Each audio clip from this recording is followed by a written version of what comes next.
Bienvenue sur Anime Wama 123. Aujourd'hui, nous découvrons ensemble le chapitre 32 de Solo Leveling, Ragnarok. Le chaos règne en plein centre-ville. Une horde de monstres sème la panique parmi les civils.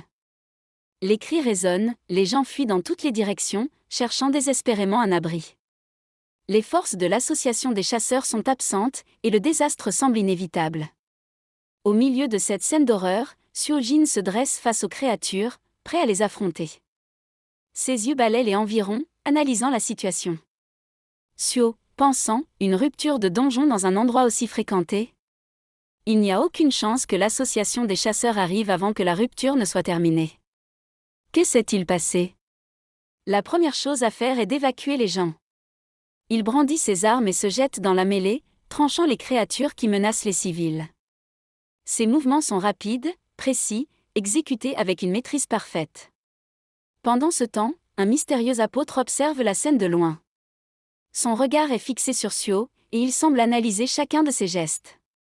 L'apôtre, pensant, si on part du principe que la poussière d'étoile ne s'est pas accumulée dans son corps, il semble que ce masque noir n'en est pas consommé.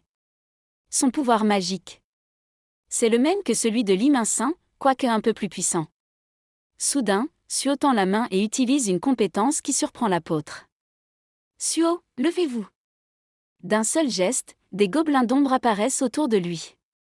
Ces créatures invoquées se jettent immédiatement dans la bataille pour aider les civils encore pris au piège.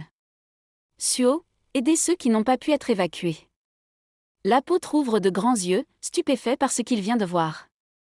L'apôtre, pensant que c'est le pouvoir utilisé par les ténèbres. Je n'aurais jamais pensé qu'il y aurait un humain capable d'utiliser les ténèbres ici. Si cette personne y est liée, il est donc logique qu'il ait attaqué la guilde des hyènes et l'usine de poussière pour perturber nos plans. Tout d'abord, je dois cacher ma présence. Je ne dois pas laisser ce type connaître mon existence.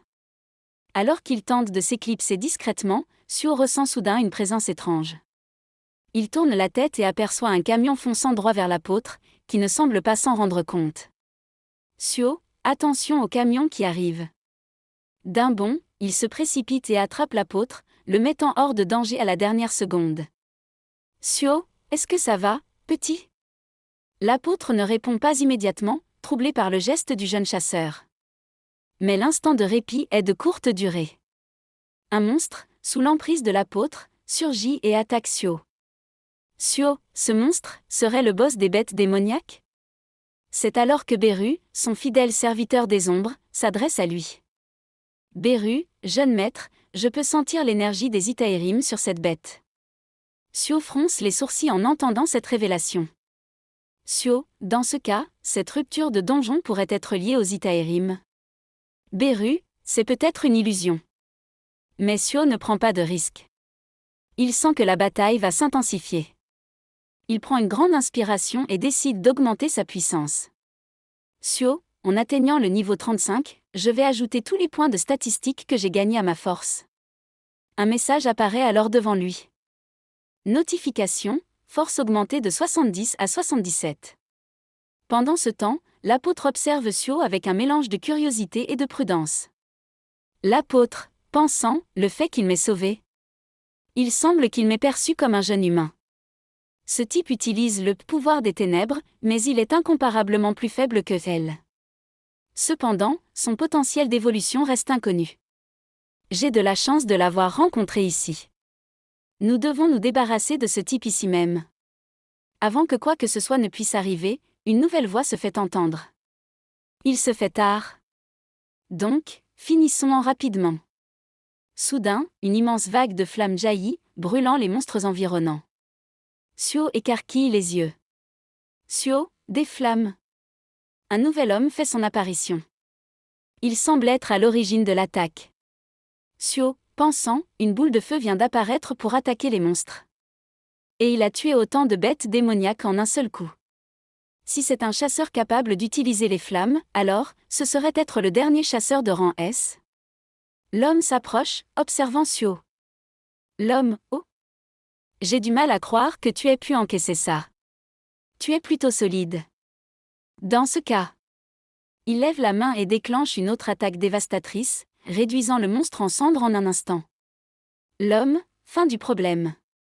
Les civils, qui avaient observé la scène, reconnaissent immédiatement leur sauveur.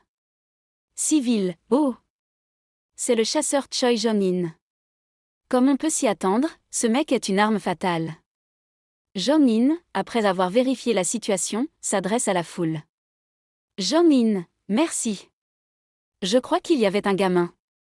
Le chasseur qui combattait avant mon arrivée a-t-il préféré abandonner ses exploits et s'enfuir? Pourquoi? De son côté, Suo souffle discrètement. Suo, ouf! Je suis content que le chasseur Choi Jong-in soit arrivé. Mais s'il découvre qui je suis, ça va m'attirer des ennuis, donc dégageons d'ici. De plus, les Itaérim ont toujours agi dans l'ombre jusqu'à présent. Attaquer des civils dans un endroit aussi fréquenté. Ils ont essayé de provoquer un incident. Plus tard, l'apôtre retrouve un mystérieux individu. Le troisième fragment apparaît. L'apôtre, enfin, te voilà, troisième fragment. Un échange cryptique se déroule entre les fragments, et un événement majeur se produit, la fusion du deuxième et du troisième fragment, entraînant une transformation mystérieuse.